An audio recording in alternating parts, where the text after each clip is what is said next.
जय श्री कृष्णा। कैसे हैं आप लोग? फ्रेंड्स, आज की चर्चा जो होने जा रही है एक ऐसे योग की चर्चा होने जा रही है जो आपके जीवन में सुखद स्थितियों का निर्माण करने जा रहा है।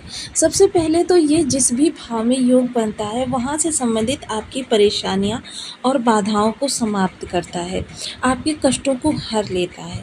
आप देखिए, कोई भी चीज़ है, जब आप इसे उदाहरण से समझ सकते हैं कि जैसे किसी हाईवे पर आप गाड़ी को दौड़ा रहे हैं और आपको किसी गंतव्य स्थान पर 40 मिनट में पहुंचना है, लेकिन बीच में बार बार ब्रेकर आ रहे हैं या किसी भी प्रकार के आपके अवरोध उत्पन्न हो रहे हैं, यानी कार्य चल रहा है तो आपको घूम कर जाना पड़ रहा है। ये अवरोध जो उत्पन्न होते हैं ये आपके 40 मिनट के सफ़र को आपके 2 घंटे का सफ़र बना देते हैं।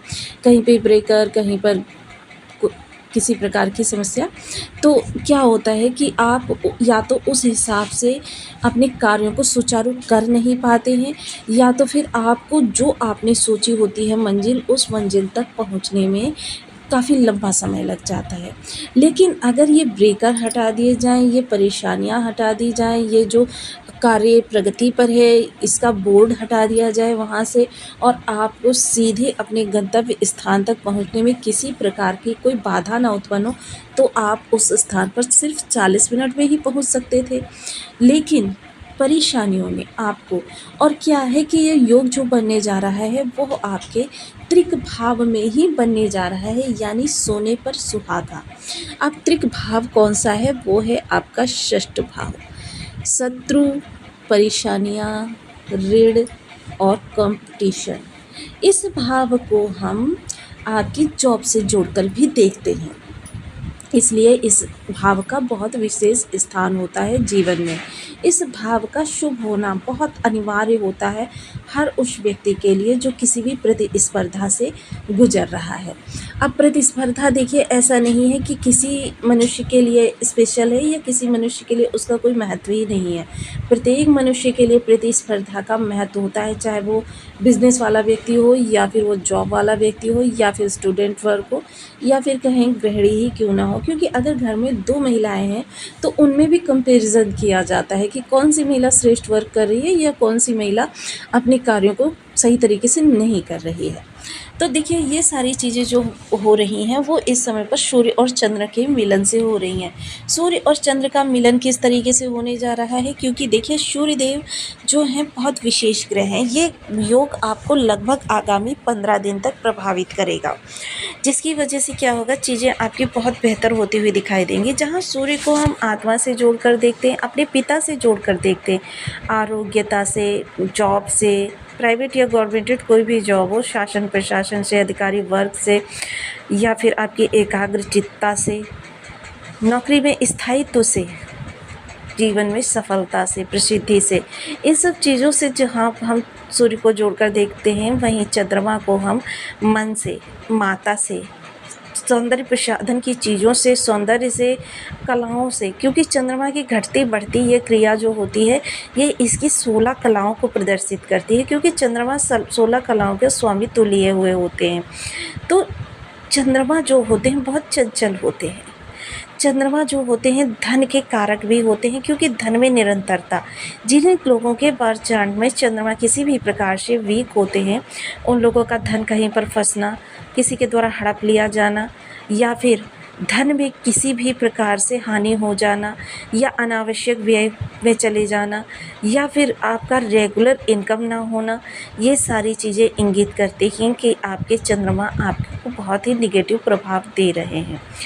इसे आप अपने माता पिता के जीवन से भी देख सकते हैं। अगर आपके माता पिता के जीवन में निरंतर बड़ी बड़ी चुनौतियाँ चलती रहती हैं तो ये समझ लीजिए कि उनके ग्रह खराब है, यानी कि आपके चंद्रमा जिस माता के जीवन में चल रही हैं तो माता चंद्रमा खराब है, पिता के जीवन में चल रही हैं तो फिर सूर्य खराब है। क्योंकि ज्योतिष शास्त्र में सूर्य जो है समस्त ग्रहों के पिता, क्योंकि राजा जो होता है वो पिता ही होता है, क्योंकि वो अपनी प्रजा का पालन करता है, जिसलिए उसे पिता की संज्ञा दी जाती है। और ज्योतिष शास्त्र में चंद्रमा को माता का कारक माना जाता है, क्योंकि यह हर जगह पर मुसीबतों से रक्षा करता है और उन पर स्नेह का हाथ रखता है, जिससे कि मानसिक और भावनात्मक, शारीरिक हर प्रकार से उनकी रक्षा हो सके, उनको सपोर्ट मिल सके। तो ये सारी चीज़ें इस समय हस्त नक्षत्र के माध्यम से संभव होने जा रही हैं, क्योंकि सूर्य इस समय अपना नक्षत्र परिवर्तन करने जा रहे हैं और सूर्य नक्षत्र परिवर्तन करके हस्त नक्षत्र में गोचर करेंगे। हस्त नक्षत्र जो है आपकी परेशानी मुक्ति, कष्टों से मुक्ति, आपकी चिंताओं से मुक्ति, आपकी बाधाओं को दूर रखना, आपको प्रगति पर लेकर आना, आपकी चीज़ों को, रचनात्मक चीज़ों को क्रियान्वित करना, आपके आइडियाज़ को बहुत ज़्यादा बढ़ाकर प्रेजेंट करना और थोड़ा सा स्वयं के ऊपर भी ध्यान देना, इन सारी चीज़ों को बढ़ा देता है। तो ये सारी चीज़ें इस समय आपके जब षष्ठ भाव से केंद्रित होंगी तो किस तरीके से आपको इनके प्रभाव प्राप्त होने वाले हैं और कहाँ से आपके लिए निगेटिविटी निकल कर आने वाली है, इन सब विषयों पर पूर्णतया चर्चा को आगे बढ़ाएंगे। तो बने रहिए हमारे साथ इस वीडियो में, एंड तक आपको बहुत कुछ जानने के लिए मिलेगा। वीडियो बहुत ज्ञानवर्धक होने वाला है। यदि आपके लग्न में 12 नंबर बना हुआ है तो ये राशिफल आपके लिए है। यदि कुंडली में कहीं भी चंद्रमा के साथ 12 नंबर बना हुआ है तो ये राशिफल आपके लिए है। कुंडली ना होने की स्थिति में आप इसे नाम राशि से भी देख सकते हैं। यदि अभी तक आपने अपने इस चैनल को सब्सक्राइब नहीं किया है तो सब्सक्राइब कर लीजिए, वीडियो को लाइक कर दीजिए, चैनल को शेयर कर दीजिए। इससे होगा क्या कि हमारे आने वाले हर वीडियो की नोटिफिकेशन मिल सकेगी आपको सबसे पहले। एक प्यारा सा कमेंट करना बिल्कुल ना भूलें। कमेंट से हमें बहुत मोटिवेशन मिलता है, हौसला मिलता है और ये पता चलता है कि आप और क्या जानना चाहते हैं। तो देखिए, इस समय सूर्य का जो गोचर हो रहा है वो षष्ठ भाव से हो रहा है और सूर्य और चंद्र, देखिए प्रत्येक ग्रह का षष्ठ भाव में जाना थोड़ी सी, देखिए पूर्ण रूपेण नहीं लेकिन थोड़ी सी नेगेटिविटी को बढ़ा देता है। अब सूर्य और चंद्रमा के लिए एक विशेष सूत्र होता है कि सूर्य चंद्रमा को षष्ठ और अष्टम का दोष नहीं लगता है। उस पर जब ये स्वराशि के हों तो इनके बल में विशेष वृद्धि होती है, क्योंकि राजा हैं, माता हैं, जब किसी कष्ट को देखते हैं तो इनमें और ज़्यादा प्रबलता आ जाती है और ज़्यादा दृढ़ता आ जाती है, जिसकी वजह से इनके प्रभाव यहाँ पर बहुत ज़्यादा उत्तम प्राप्त होते हैं। अब षष्ठ स्थान पर ये इनका होना सूर्य का, क्योंकि ये रक्षात्मक रूप से एक्टिव हो रहे हैं, तो यहाँ पर अगर आपके जीवन में किसी भी प्रकार की नेगेटिविटी बनी हुई है, आपकी जॉब में नेगेटिविटी बनी हुई है, उस नेगेटिविटी को दूर करेंगे। आप कोई चेंजेस करना चाहते हैं अपने कैरियर में, उन कैरियर के लिए सपोर्टिव समय रहेगा ये। हालांकि देखिए, कुछ चीज़ें आपकी इस समय अचानक भी परिवर्तित होती हुई देखी जाएंगी, क्योंकि केतु महाराज का साथ मिल रहा है।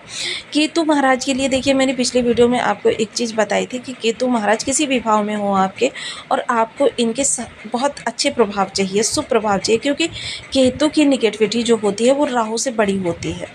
लेकिन केतु की निगेटिविटी जो होती है समस्या के साथ समाधान भी लेकर आती है और राहु की निगेटिविटी समाधान नहीं देती है। समाधान आपको किसी अन्य ग्रह के माध्यम से प्राप्त होता है।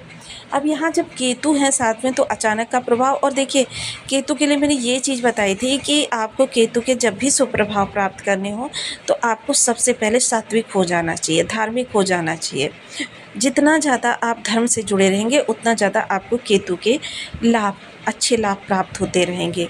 अब यहाँ सूर्य देव महाराज जो कि नौकरी से संबंध बनाते हैं, आपके जीवन में स्थायित्व को लेकर आते हैं, क्योंकि जिन लोगों की आप देखते हैं कि आज वो नौकरी कर रहे हैं, कल पता चलो किसी और नौकरी पर है, परसों पता चला किसी और नौकरी पर है, तो मतलब ऐसे लोगों के कैरियर में किसी प्रकार का स्थायित्व नहीं होता। वो सदैव परेशान रहते हैं कि जब उनकी ये जॉब छूट जाएगी तब वो क्या करेंगे, या जो दूसरी जॉब मिल गई ये जॉब छूट जाएगी तब वो क्या करेंगे। मतलब जो और वर्क प्लेस पर भी उनको किसी भी प्रकार का कोई सपोर्टिव माहौल भी नहीं मिलता। हमेशा जितना वो अच्छा कार्य कर लें, जो अधिकारी होता है वो हमेशा उनसे उखड़ा थोड़ा सा मतलब उनको परेशान करने वाला इरिटेटिंग स्वभाव का होता है, कि छोटी अन्य कोई कुछ भी कह के चला जाए वो चुपचाप उस चीज़ को मैनेज कर लेगा। लेकिन अगर आप कुछ कह देते हैं, छोटी सी समस्या भी उसके सामने रख देते हैं, तुरंत वो क्रोधित हो जाता है और आपको सुनाने लगता है। ये सारी स्थितियाँ जो होती हैं ये सूर्य के कमज़ोर होने से होती हैं। तो देखिए, इस समय पर जब कष्टों से मुक्ति हो रही है तो आपके कैरियर में भी इस समय इसका प्रभाव विशेष देखने में आएगा। इस समय अधिकारी जो है वो आपका सपोर्ट करने वाला होगा, चाहे जितना भी गुस्से वाला हो, चाहे जितना भी क्रोध करने वाला हो। आपके जीवन में इस समय अधिकारी वर्ग जो कहते हैं ना निगेटिव होते हैं या बहुत प्रताड़ित करते हैं, ये चीज़ें बिल्कुल समाप्त हो जाएंगी। चीज़ें आपके लिए बेहतर होती हुई दिखाई देंगी और आपके लिए समस्याओं का समाधान उत्पन्न होता हुआ दिखाई देगा। वहीं इस समय एक चीज़ और देखी जाएगी कि जो लोग विदेश से जुड़े हुए हैं, किसी भी प्रकार से विदेश से उनका संबंध हो रहा है, विदेश जाना चाहते हैं, विदेश पढ़ना चाहते हैं या फिर कुछ भी, तो समझ लीजिए इस समय उनको राहत की सांस मिलने वाली है, उनके कार्यों को में प्रगति प्रारंभ होने वाली है। इसके अतिरिक्त अगर कोई व्यक्ति इस समय पर अपने कोर्ट के केस को या मसलों को सुलझाना चाहता है, उसके लिए बहुत बेहतर समय काल रहने वाला है। जॉब में परिवर्तन करना चाहते हैं, कॉम्पिटिटर को हराने के लिए बहुत अच्छा समय। शत्रु पक्ष आप पर हावी होने का प्रयास कर रहे थे, तो अब उनका दमन करता हुआ यह गोचर दिखाई देगा। तो अगर कहें कि ये गोचर आपके लिए बहुत ही अच्छा या आपके लिए सर्वथा शुभ होने जा रहा है, आपका षष्ठ भाव, तो बिल्कुल भी अतिशयोक्ति नहीं होगी। आपके लिए सुगमता या सफलता दोनों ही इस समय आपके जीवन को आगे बढ़ाते हुए दिखाई देंगी। अब देखिए, ये माता और पिता के जीवन को अच्छा करने के लिए कहें या आपके कैरियर में प्रगति लाने के लिए कहें, हर दृष्टिकोण से इन दोनों ग्रहों को आपको शुभ रखना चाहिए। और जब आप इनको शुभ रखते हैं तो आपके समस्त 12 भावों से, क्योंकि चंद्रमा स्विची तरीके से काम करते हैं, समस्त 12 भावों से आपको पॉजिटिव प्रभाव मिलने लगते हैं। तो इसके लिए एक विशेष उपाय, सबसे पहले बीज मंत्र ओम सोम सोमाय नमः चंद्रदेव के लिए, ओम घड़ी ही सूर्याय नमः सूर्यदेव के लिए। इन बीज मंत्रों का आप 1 माला, 2 माला, 5 माला, 7 माला, 11 माला का जप नियमित अपनी सुविधानुसार करना प्रारंभ करें। इसके अतिरिक्त देखिए, आप सोमवार का व्रत कर सकते हैं, पूर्णमासी का व्रत कर सकते हैं, या फिर आप चंद्रमा को अर्घ दे सकते हैं। चंद्रमा की चांदनी में बैठकर अगर इस मंत्र का ओम सोम सोमाय नमः का जितना अत्यधिक जाप करेंगे, उतना ज़्यादा आपको लाभ प्राप्त होगा। भगवान भोलेनाथ का भी पूजन कर सकते हैं सूर्यदेव के लिए। नित्य प्रति प्रातः उठकर सूर्य को अर्घ दें। हर कार्य पर्टिकुलर समय पर करने की आदत डालें। साथ ही साथ मंदिर में गेहूँ गुड़ का दान करें। अगर आप मंदिर में नहीं दान करना चाहते हैं तो किसी ज़रूरतमंद को ये चीज़ें आप दान कर सकते हैं। आप देखेंगे कि आपके जीवन में इन ग्रहों के शुभ होने से कितनी ज़्यादा